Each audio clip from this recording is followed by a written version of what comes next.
Hello good morning guys. आज की इस वीडियो में हम बात करने वाले हैं एक और कमेंट के बारे में जो कि इसी से रिलेटेड है और इसमें भी कुछ इसी प्रकार के क्वेश्चंस पूछे गए हैं।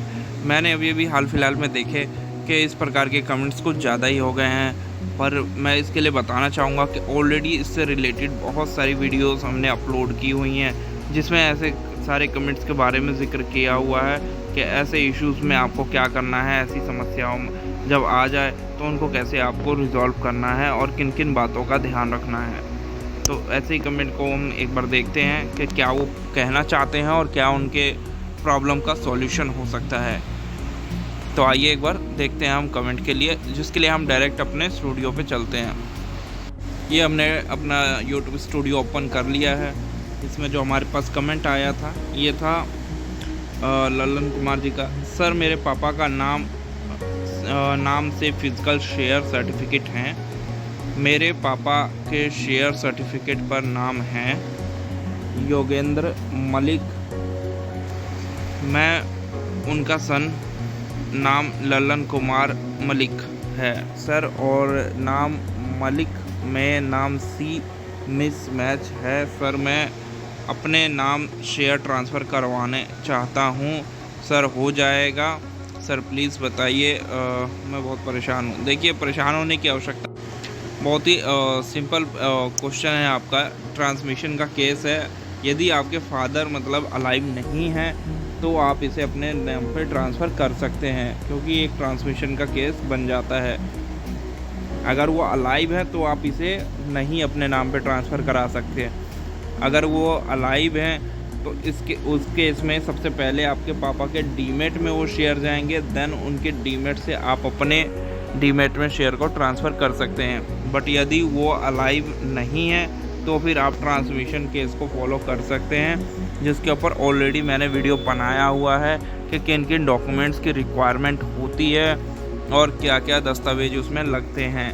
उसके लिए जो आपका ये प्रॉब्लम आ रहा है नेम में सी का मिसमैच का, इसके लिए सिंपली आप एक डिक्लेरेशन दे देते हैं तो भी आपका काम चल जाता है, क्योंकि ये एक माइनर मिस्टेक मानी जाती है। जब कोई स्पेलिंग की मिस्टेक होती है तो वो केवल एक डिक्लेरेशन से कि नाम ये नहीं ये है, अकॉर्डिंग टू पैन कार्ड आप एविडेंस उसमें दे सकते हैं। इसके लिए आपको किसी भी एफिडेविट या फिर गजट नोटिफिकेशन की आवश्यकता नहीं पड़ती है। तो उम्मीद है आपको क्लियर हो गया होगा कि क्या आपको इसमें प्रोसेस करना है, और परेशान होने की आवश्यकता नहीं है, क्योंकि सी यानी एक स्पेलिंग मिस होने से इसमें इश्यूज़ नहीं आते हैं। सिंपली आप उसको प्रोसेस करेंगे और जब अपना रिक्वेस्ट लेटर बनाएंगे तो उसमें ये चीज़ मेंशन कर दीजिएगा। आइए अगला कमेंट देखते हैं। आर्यन कुमार जी का है, सर मैंने बजाज कंपनी में 50 के इन्वेस्ट किया पर मेरे पेपर लॉस्ट हो गए। आप पेपर को कैसे निकालें, प्लीज़ हेल्प। देखिए, इसके लिए मैं बताना चाहूँगा, जो आपके शेयर आपने ख़रीदे थे या जिसमें इन्वेस्ट किया था उसके लिए आपको उसका कोई डॉक्यूमेंट ज़रूर मिला होगा, जैसे कि उसका फोलियो नंबर या फिर परचेज स्लिप या ऐसा कोई भी दस्तावेज़ जिससे कि आप उसे क्लेम कर सकें।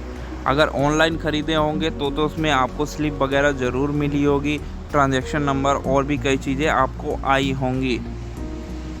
बट अगर पेपर फॉर्म में लिया था और पेपर फॉर्म में वो लॉस्ट हो गए हैं, तब तो फिर उसमें आपको जो भी उससे रिलेटेड दस्तावेज हैं वही सामने देने पड़ेंगे, यानी आरटीए को वही आपको एज ए एविडेंस देना पड़ेगा, तो भी आपका काम हो जाएगा। बस आपके पास फोलियो नंबर होना चाहिए और अपने पैन कार्ड, आधार कार्ड के साथ आप उन्हें ईमेल कीजिएगा रजिस्ट्रार को कि मेरे इस कंपनी के शेयर थे और ये लॉस्ट हो गए हैं और प्लीज़ इसे वापस रिकवर करने में हेल्प करें। तो इसमें सिंपली आपका डुप्लीकेट का केस बनता है, तो आप इसको अप्लाई करके वापस प्राप्त कर सकते हैं।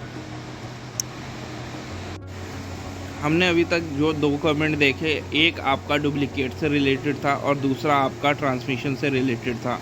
तो ट्रांसमिशन से रिलेटेड ऑलरेडी हमने बहुत सारी वीडियोस बनाई हुई हैं, तो आप उनको एक बार ज़रूर चेकआउट कीजिएगा और उसमें आपको जो भी प्रॉब्लम्स आएंगी एक बार ज़रूर शेयर कीजिएगा, क्योंकि इससे रिलेटेड जो भी होती हैं प्रॉब्लम्स उसके लिए रिगार्डिंग हमने ऑलरेडी बहुत सारी वीडियोस बनाई हुई हैं, जिसको आप हमारे इस चैनल पे आके देखेंगे तो किस प्रकार से आपको रिजॉल्व करना है वो आपको समझ में आ जाएगा। और दूसरा जो था वो डुप्लीकेट का था। डुप्लीकेट से रिलेटेड भी हमने बहुत सारी वीडियोस बनाई हुई हैं, अगर आप उसको भी देखेंगे तो उसमें भी आपको समझ में आ जाएगा कि किन किन डॉक्यूमेंट्स की आवश्यकता होती है। दोनों ही केस सिंपल हैं, दोनों ही केसेस में आपको ये समझ में आ जाएगा कि कैसे आपको अपने शेयर क्लेम करने हैं। तो एक बार चैनल को ज़रूर विजिट करें, और जैसे मैं ये स्क्रॉल डाउन कर रहा हूँ तो इसमें आपको दिख जा रहे होंगे कि ट्रांसमिशन डुप्लीकेट से रिलेटेड कितनी सारी वीडियोस ऑलरेडी बनी हुई हैं। तो आज की वीडियो में इतना ही दोस्तों, हम मिलते हैं एक और ऐसी ही नई वीडियो में ऐसी किसी इंटरेस्टिंग टॉपिक या कमेंट के साथ। तब तक के लिए धन्यवाद। स्टैम्प